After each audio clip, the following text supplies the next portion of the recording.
All right, so this is Diesel We the People News. All right, I'm not an attorney and not giving legal advice.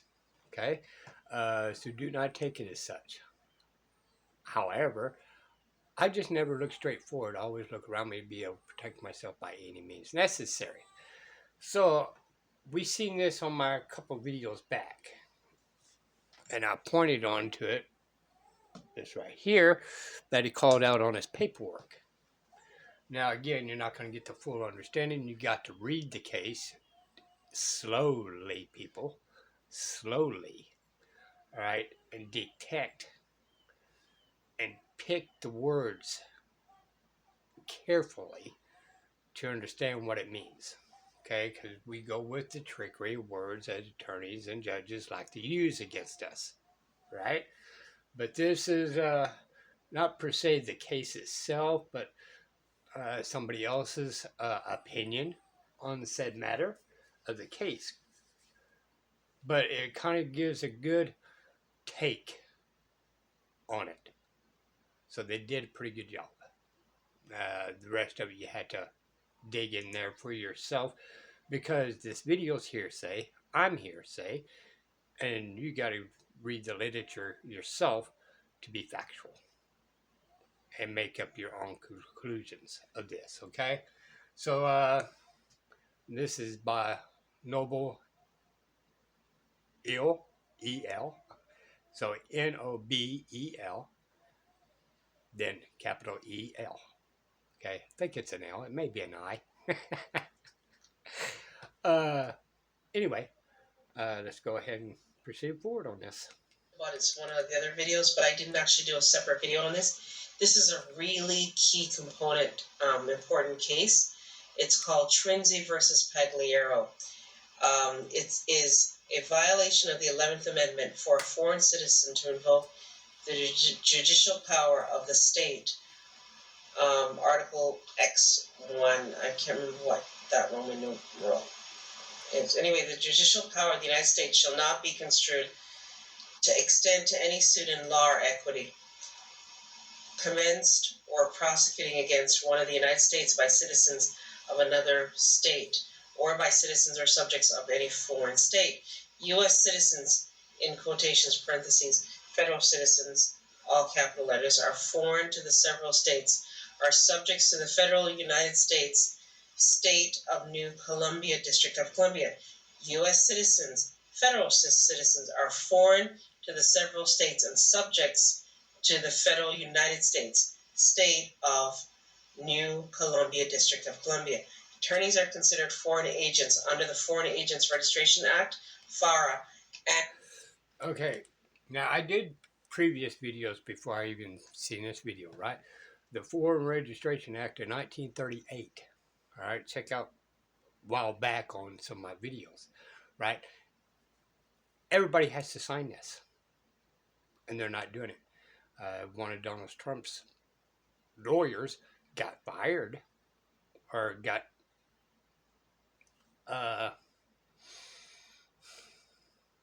how would I say it? Convicted of not having the Foreign Registration Act of 1938. All right. Now you're going to hear cases and other people saying that they don't need this because they're not operating in foreign. Well, yes, they are. Because under the Title 28 USC 3002, Section B, it says the United States is a corporation that is foreign to you. You just tacitly agreed that you're going to be a member of that corporate body. So therefore, if you are working at Walmart, you have rights, but it's ascribed to you. You do not have inalienable rights. Okay? Same thing in federal courts. All right? Technically, by the Constitution itself, states override the federal Constitution. But I say override, don't technically override. It's supposed to be equally matched. And the states kind of veered away. And, but the federal Constitution, the states at the time agreed to these things due to their own constitution. And the states are saying, okay, we're going to give you authority uh, to protect our interests as each state, which, by the way, each state is its own separate corporation. Now, people don't like, not corporation, but countries. People don't like to hear that or see how that works. But in fact, every single state is a bunch of little countries that gathered up, like England and Germany. All right. But I dare you go to one of them or the other and say, hey, you know, you're an Englishman to a German, right? But they are in the same group for self-protection of over others, right? Well, that's what our states are doing. We're all in a group with the union, but our separate uh, countries kind of agreed to have an umbrella. And are subject to a bar association. Government is. Oh, not attorney, not giving legal advice. It's just my opinion. My opinion only. Do not take it as legal advice. It's a learning video, thinking outside the box. Foreclose from parity and with real people. Government is foreclosed from parity with real people. Supreme Court of the United States, 1795. Inasmuch as every government is an artificial person, an abstraction, and a creation of the mind only, a government can interface only with other artificial persons. Hence, when we write in our proper person, they never write us back. The imaginary, having neither actually nor substance, is foreclosed from creating and attaining parity with the tangible.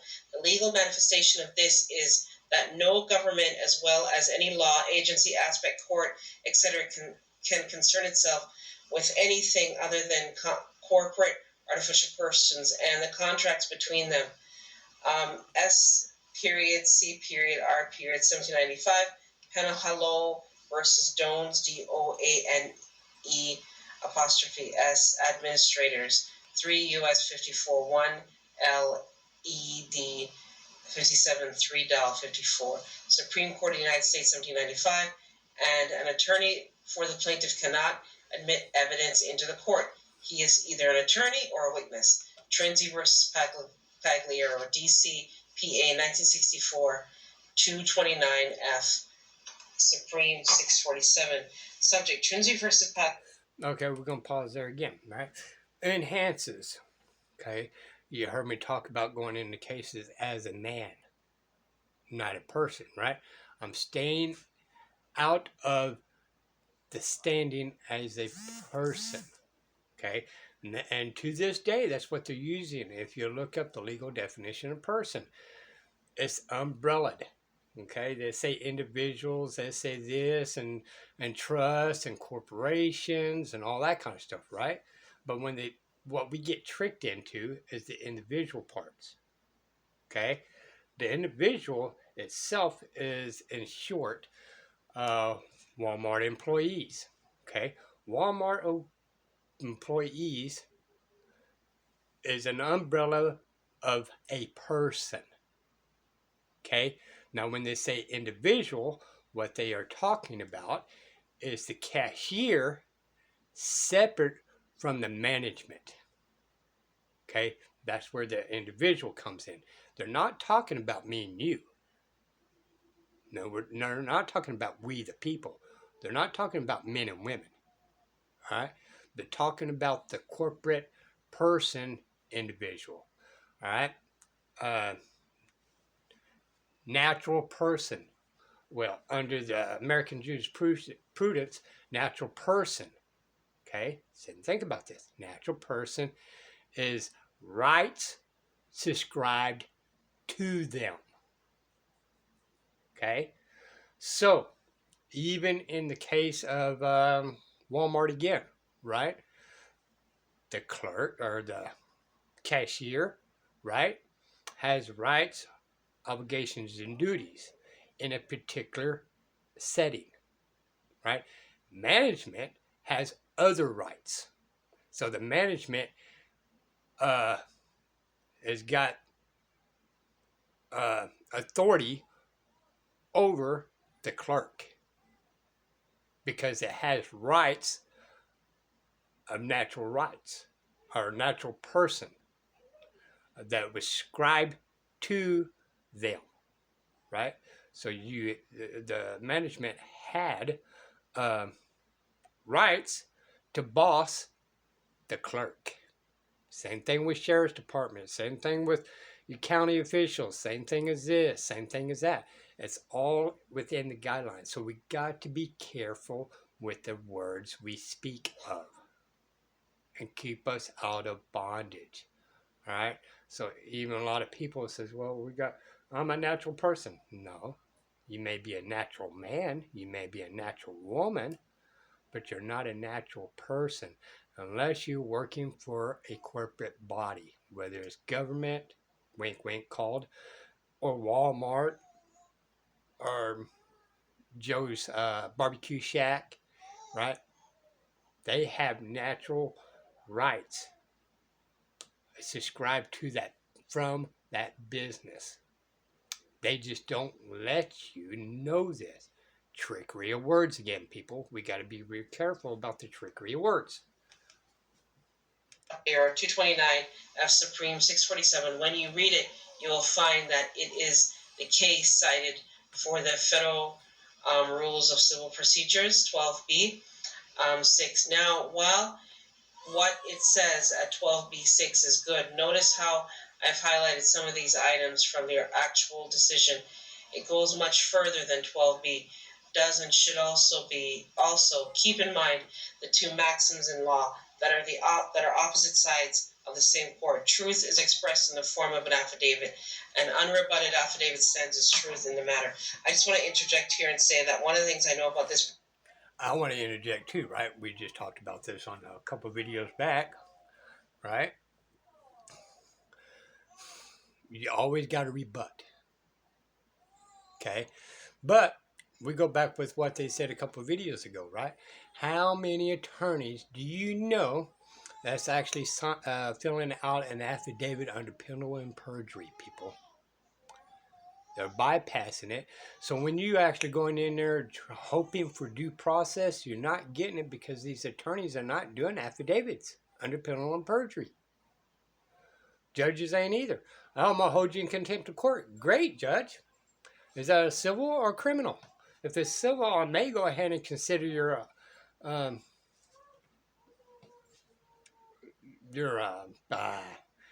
may go ahead and consider $1,000 per hour or per minute of in your custody. Right? Civil is contract.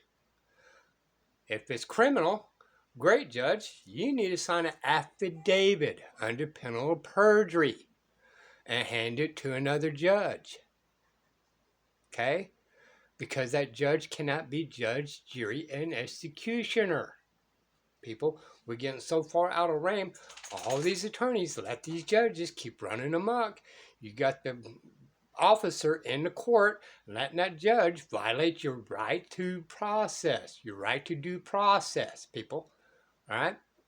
How did that judge get authority to convict you because you didn't sign something he ordered without an affidavit under penalty of perjury that it was a lawful order?